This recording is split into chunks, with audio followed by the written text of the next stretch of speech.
friends, my name is Dr. Pooja and I am your orthodontist. Friends, I welcome you back again to another episode of Ask Your Dentist. Friends, आइए हम अपने कुछ viewers के सवाल आज लेते हैं और मैं आपको बताऊंगी उनका क्या बेस्ट पॉसिबल सॉल्यूशन हो सकता है आपके लिए। तो फ्रेंड्स, पहला सवाल आया है, ये जानना चाहते हैं कि अगर एक दांत सड़ा हुआ है तो क्या उसको निकलवाना ज़रूरी है, और अगर उसको निकलवाने के बाद दांत अगर हम नया उस जगह पे नहीं लगवाते हैं तो उससे क्या कोई नुकसान हो सकता है।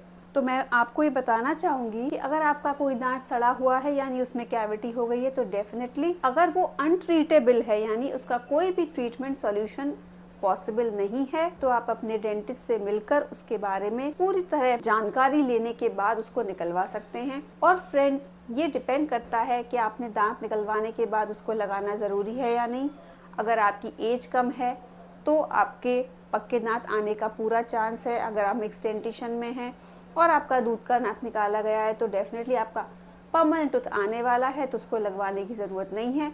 पर अगर आप एक फुल ग्रोन अडल्ट पेशेंट हैं तो डेफिनेटली आपको अपने डेंटिशन को मेंटेन रखने के लिए, अपनी स्माइल को मेंटेन रखने के लिए और ऑक्लूजन को और मैस्टिकेशन को मेंटेन रखने के लिए नया दांत जल्द से जल्द लगवाना बहुत ज़रूरी है। पूरे ऑक्लूजन में एक बैलेंस बना रहे और आपकी ओरल हेल्थ मेंटेन रहे। तो friends, coming now to the second question, Shalaka ji जानना चाहती हैं कि उनकी डॉटर का ब्रेसेस का ट्रीटमेंट हुआ है पर उनको सेटिस्फैक्टरी रिजल्ट नहीं मिला है। उनको लगता है कि उसके फेशियल फीचर्स पहले के कंपैरिजन में अब अच्छे नहीं लगते हैं। तो शलाका जी ने पूछा है कि क्या हम डॉक्टर द्वारा प्रेस्क्राइब रिटेनर्स को नहीं पहने तो पहले जैसे डेंटिशन यानी दांत हो जाएंगे, तो उससे क्या कुछ फर्क पड़ सकता है। तो शलाका जी, मैं आपको बताना चाहूंगी कि ब्रेसेस ट्रीटमेंट के बाद no doubt retainers are very very important. ये आपके दांत को न्यूली सेट पोजीशन में मेंटेन रखते हैं, पर ये बिल्कुल भी ज़रूरी नहीं है कि रिटेनर पहनने के बाद आप अपने पुराने डेंटिशन पे लौट आएंगे, क्योंकि रिटेनर नहीं पहनने से आपके दांत किस डायरेक्शन में मूव करेंगे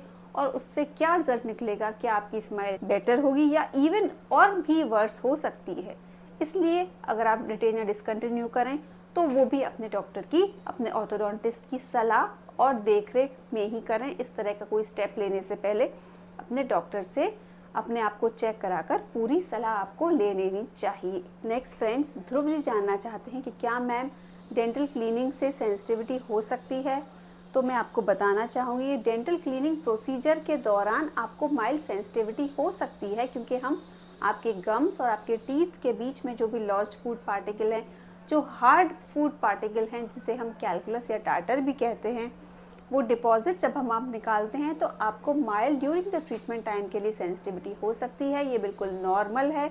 इसके लिए हम आपको medicine, paste, mouth washes, gels भी एडवाइस करते हैं, पर ये टोटली ठीक हो जाती है after your oral profile access is complete. But अगर आपके टीथ में कोई और प्रॉब्लम है, जैसे कि आपको कैविटीज़ हैं या फिर आपको इनेमल लॉस है या आपके दांत में कोई क्रैक है या और भी कोई प्रॉब्लम है जिसकी वजह से आपकी सेंसिटिविटी अगर परमानेंट है और वो टेम्प्ररी नहीं है जैसे कि ओरल प्रोफाइल एक्सेस के दौरान होती है, तो आपको अपने डेंटिस्ट से उसका एक सूटेबल सॉल्यूशन पूछना चाहिए और उसके अकॉर्डिंग ही ट्रीटमेंट लेना चाहिए। नेक्स्ट क्वेश्चन लेते हैं आदि जी का। ये जानना चाहते हैं कि इनका ब्रेसेस ट्रीटमेंट ओवर होने वाला है और डॉक्टर ने इनको क्लियर रिटेनर्स एडवाइस किए हैं, तो क्या ये सही है। डेफिनेटली आप क्लियर रिटेनर्स, जिनको हम टेक्निकल टर्म्स में एसिक्स रिटेनर्स भी बोलते हैं, ये आप अपने डॉक्टर से अपने साइज के अकॉर्डिंग बनवा सकते हैं। इनको पहनने के लिए जो कुछ इंपॉर्टेंट इंस्ट्रक्शंस होते हैं, कुछ प्रिकॉशंस होते हैं, ये आप अपने डॉक्टर से पूछ सकते हैं और उनको उसी तरह से केयरफुली आप वियर करेंगे तो नो डाउट आपके क्लियर प्लास्टिक रिटेनर्स भी आपको पूरा रिजल्ट देंगे, जैसे कि वायर रिटेनर्स या और रिटेनर्स भी देते हैं। तो I don't think there is any problem, you can go ahead with these retainers. Next friends, आइए अमीशा जी का सवाल लेते हैं। अमीशा जी जानना चाहती हैं कि मैम ब्रेसेस ट्रीटमेंट में गैप कितने मंथ में फिल होने लगता है। तो अमीशा जी, सबसे पहले डिपेंड करता है आपकी ट्रीटमेंट की कॉम्प्लेक्सिटी क्या थी, उसके अकॉर्डिंग आपके एक्सट्रैक्शंस कब किए गए हैं। एक्सट्रैक्शन करने के बाद जब हम आपका स्पेस क्लोजर स्टार्ट करते हैं तो अराउंड 1 mm पर मंथ की रेट से आपके गैप्स क्लोज होने लगते हैं। सो डेफिनेटली अराउंड, अगर आपका बीच का दाढ़ निकाला गया है तो आई थिंक 7 to 8 मंथ्स में आपका गैप ऑलमोस्ट क्लोज हो जाना चाहिए and that also depends on patient to patient. तो ये बेटर आप अपने ऑर्थोडोंटिस्ट को एक बार पूछ सकते हैं कि आपके केस में कब तक गैप फिल हो पाएगा। एवरेज टाइम इतना ही रहता है और गैप आराम से बंद हो जाते हैं। आइए फ्रेंड्स, लास्ट सवाल लेते हैं काजल जी का। काजल जी ये जानना चाहती हैं कि इनको ब्रेसेस ट्रीटमेंट लिए हुए 4 महीने हो चुके हैं और इनको लगता है कि इनके चीक्स संकन हो गए हैं। ये जानना चाहती हैं क्या मेरे चीक्स रिकवर होंगे या फिर ये हमेशा ऐसे ही रहेंगे। तो नो डाउट काजल जी, ब्रेसेस ट्रीटमेंट से आपके फेशियल फीचर्स पर भी इफ़ेक्ट पड़ता है, पर मोस्ट ऑफ द टाइम्स जब आपकी ग्रोथ हो रही होती है तब ज़्यादा इफेक्ट आता है ब्रेसेस ट्रीटमेंट का। अगर इस तरह की कोई आपको प्रॉब्लम कॉस्मेटिकली लग रही है अपने चीक से रिलेटेड, तो आप एक बार डिटेल एग्जामिनेशन कराइए, उसके बाद हम आपको बता पाएंगे कि आपके केस में ऐसा क्यों हो रहा है और इसका कोई और कॉज है या फिर ब्रेसेस ही इसका कॉज है। तो इसके लिए हमको आपको पहले एक बार डिटेल एग्जामिनेशन करके ही हम आपको बता सकते हैं, आपके ट्रीटमेंट से पहले के फ़ोटोग्राफ्स और आपके प्रेजेंट स्टेटस के फ़ोटोग्राफ्स को असेस करके कि आपके फेशियल फीचर्स पे कितना इफ़ेक्ट आ रहा है, वो सही है या नहीं सही है और उसका क्या फाइनल आउटकम रहेगा।